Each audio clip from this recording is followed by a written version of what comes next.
Do you want to develop a quick and elegant dashboard for a complex data science application without using complex HTML, CSS, JavaScript? And also, it should tightly integrate with your Python application. Then, what you need is Streamlit. Welcome to Tech Nuggets. Okay, what is Streamlit? Streamlit is a Python based free and open source framework to rapidly build machine learning and data science web applications.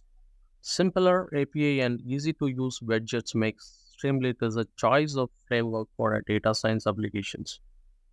Streamlit framework has all the required ready-to-use components such as tables, data frame, charts, and code editors for data science application, along with all other components for modern web application development.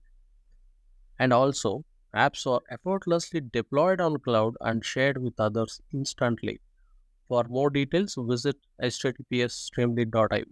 Okay, I am on the Streamlit homepage. So you can see some of the good taglines, a faster way to build and share data apps, and all pure Python, no front-end experience required. And there is a one good videos talks about how easy to do this. And it says how easy to get started in under a minute, one line to install and one line to start it. And some more principles and models. Okay, let's get started. Okay, let's go ahead and install and run the Hello app. In order to do that, I created a virtual environment called Streamlit basicapp and I activated using Python virtual environment. Okay, so let's go ahead and install the command.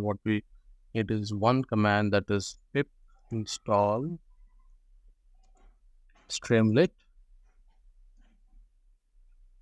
Ideally, it should refresh because it just takes less than 1.5 minutes. Just I did earlier 1 minute ago and just refreshed, and it is ready. The environment is ready. Now let's go ahead and start the app. That is Streamlit. Hello. Perfect. You can see the app is running and it is showing up and the dashboard is okay. Quick explanation on the Streamlit run command. What you did, as soon as you did, it kickstarted an web server or app server, what you call.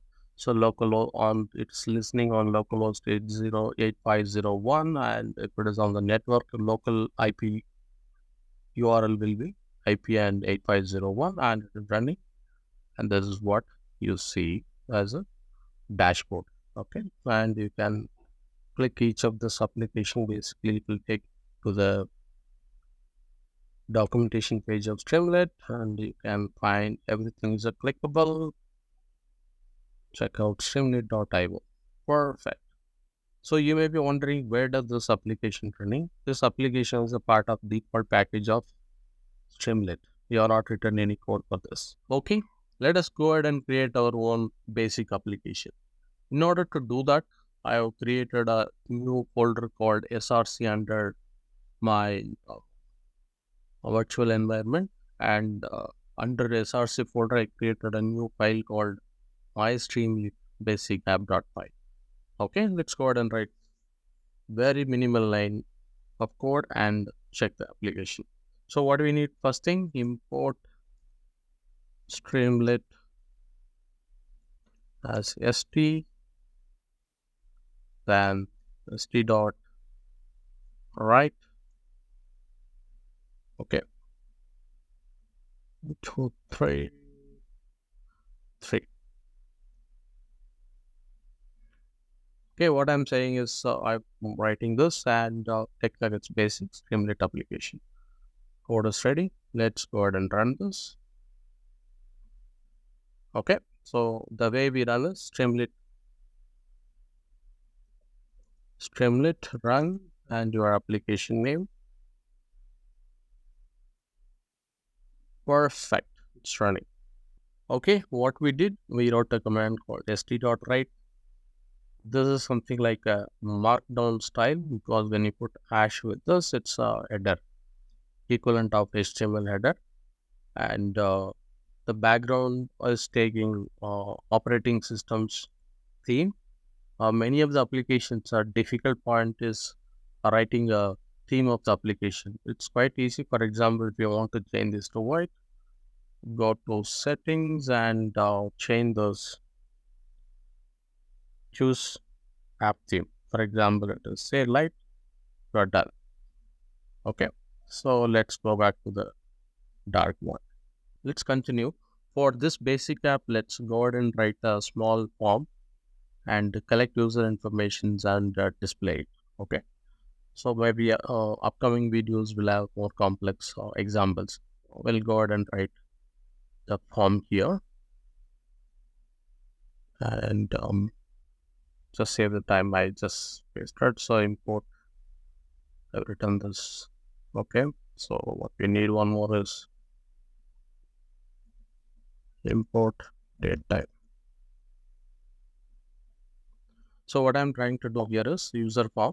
You can see that there's a user form called user form, and with user form, I'm taking username, age. There is a slider. There's a text input and date input, DOP, either age and date of birth. Just for display, I'm taking both. Then on the radio button, I'm taking gender. Then activate the user as a toggle I'm taking. And just to show one file uploader example, just I'm saying upload a data file and submit button. Okay, just go ahead and save it. So it's a reactive application. You don't need to reload. However, on the application, just click rerun. You will be able to see this. Perfect. For every code change, you don't need to restart the server. However, you need to run from here, as you said, as you have seen this rerun the code. So that's what I meant reactive style, not that way. Okay, let's see the way it's displaying header, and you can see the nice UI username and say tick, and slider can be changed, date of birth, activate. Okay, that was awesome. With the minimal line of code, we are able to bring up a very nice user registration form. So the way it works is the grouping of this form is with is a keyword, with st.form means all the element which you put inside, it will be under form. Now let's try to display the value what is submitted. Say it's another code. Let's go ahead and say if submitted, give the username what we entered, age, DOB, gender, everything I wanted to display. Go ahead and save this file, and you can see this. There is a source code changed, and it is prompting you to rerun this. Go ahead and rerun. Okay, so everything is there. Submit button is there. Click submit. Voila, you can see the output here. What you submitted. Awesome. Okay. Let's. The final output looks like this, and you can change it. I can put any value and click submit. You should be able to see this. Perfect. So this is how with the minimal code we are able to bring up this. Okay. So now let me add one fancy item. For example, what I wanted is when user submits a form, I wanted to bring some very interesting visuals. So what do I do? st dot balloons. You see what happens with this code change. Definitely, I rerun takes effect. Awesome. You want to see once again? Beautiful. So this is the power of Streamlit with really very interactive, visually appealing application which you can try. Okay, so that's all I wanted to share with you today in this video. I'll see you in other videos with more complex examples. Like it, share it, subscribe it. Thank you.